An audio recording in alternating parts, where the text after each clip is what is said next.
Welcome back to the Total Succession Show. Here's something we've noticed after dozens of conversations with advisors.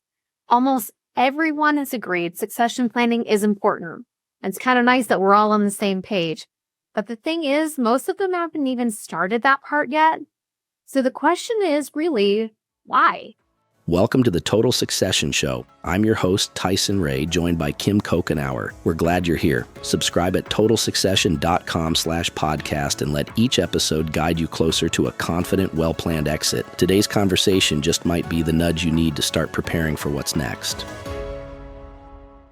For a lot of advisors, we have found it actually comes down to three things. First, you don't really fully understand what all of your options are. Second, it feels way more personal to you to think about this than you even expected. And third, you haven't defined what you actually want next. So today, we're going to walk through those. The goal in mind is to help you see where you might be stuck and how to start getting traction. So let's start with the first one. Let's help you understand what your options are, because this is what comes up all the time. And when we talked to Aaron Hasler about this, he said this is the biggest challenge he sees. The absolute number one challenge we've had as far as our business is education.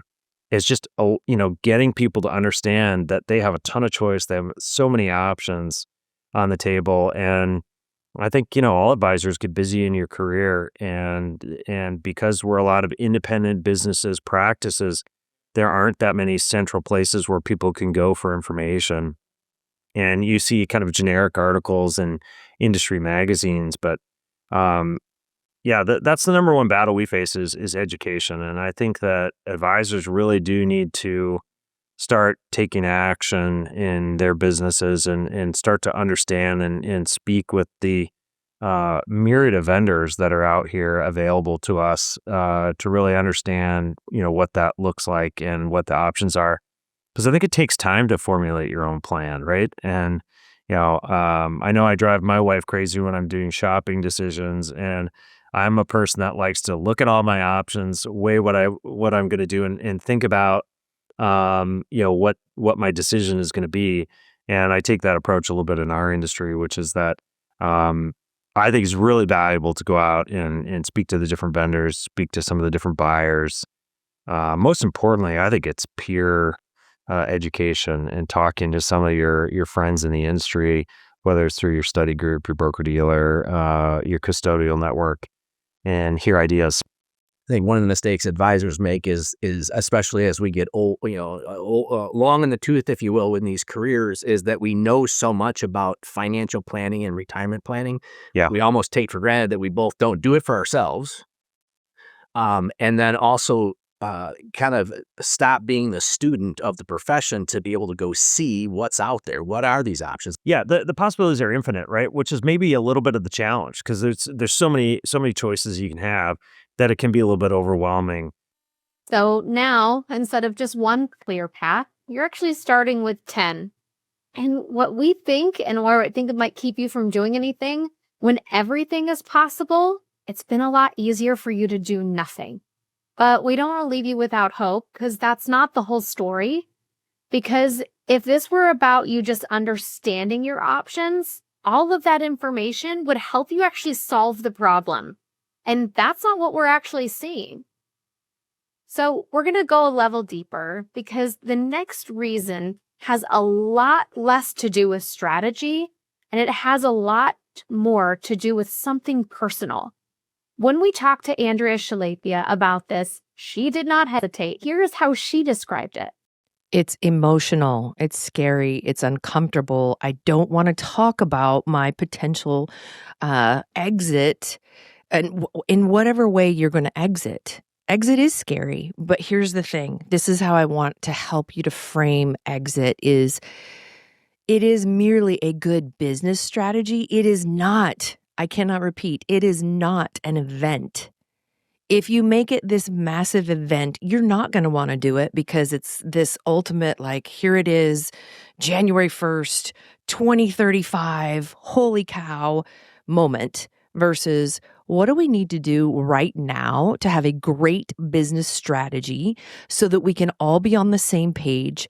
We, and I'm saying we because I want to help you move from a single business owner run practice to a leadership team run business so that the weight of the world doesn't have to be on your individual shoulders. We move from again, individual led practice. I'm saying individual led practice for a purpose to a leadership team run business. Let's create an actual viable business that when you choose to actually exit, and it is that day, you've done all the great things to build a business that your team and your clients actually deserve. And you're being very purposeful to increase the value of your practice because you're creating processes, you're creating systems, you have a leadership team, you have a clear vision, and knowing where everybody is going and everybody is on the same page of where your vision is. And that leadership team is reinforcing that vision throughout your entire organization. So there's so much to unpack here, but there you go. When you're listening to this and you're hearing the word exit, and if you have anxiety towards that, first probably realize, and I like to use the word exit, like think of like a door you're passing, like the exit sign. If the other side of that door is void, if it is completely unknown, that can be scary. So you want to stay in the area or the room that you know. And part of what we're trying to seek to help advisors do is define what's on the other side of that door. What are you exiting to, not from? And part of this may be a journey of not exiting into being retired or severing yourself from your career. Maybe it's just exiting some of the things you don't like to do anymore that's sucking the life and the energy out of you being your best self. That's real. If you do not treat your succession planning like the process that it is, it can turn into this big, overwhelming, unknown moment somewhere down the road. And when it feels that big, it has been very easy for you to avoid. And like Andrea said, when you stop thinking about succession as a one-time event, you can actually start seeing how you can build your practice today. Not someday, but today. But even with that shift, there's still one more piece that's keeping you stuck. Tyson alluded to it, and it has to do with what happens after all of this is said and done. Because even if you understand your options, and even if you can get past some of the emotional side of it, there's still this question sitting underneath everything.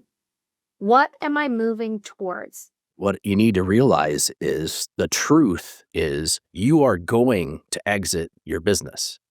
It's either going to be what. no matter what, because you are either, and it's going to be on your terms and your plan, or it's going to be based on what other people decide for you. And if you're listening to this and you were wise enough for your loved ones to build an estate plan, to protect your assets, to protect the people that you want to leave things to or love, and you don't have a well-defined exit strategy for your business, which most likely is a very big component of your exit, or of your estate plan, this is some of the things we're talking about. We're not necessarily talking about rushing you into retirement you may or may not want to have. And at the same time, part of having an exit is also having the conversation with your loved one. It was me realizing it wasn't exiting for me. It wasn't exiting because I wanted to have an exit plan. It wasn't exiting because we believe the fiduciary duty of an advisor is to turn clients over to a successor.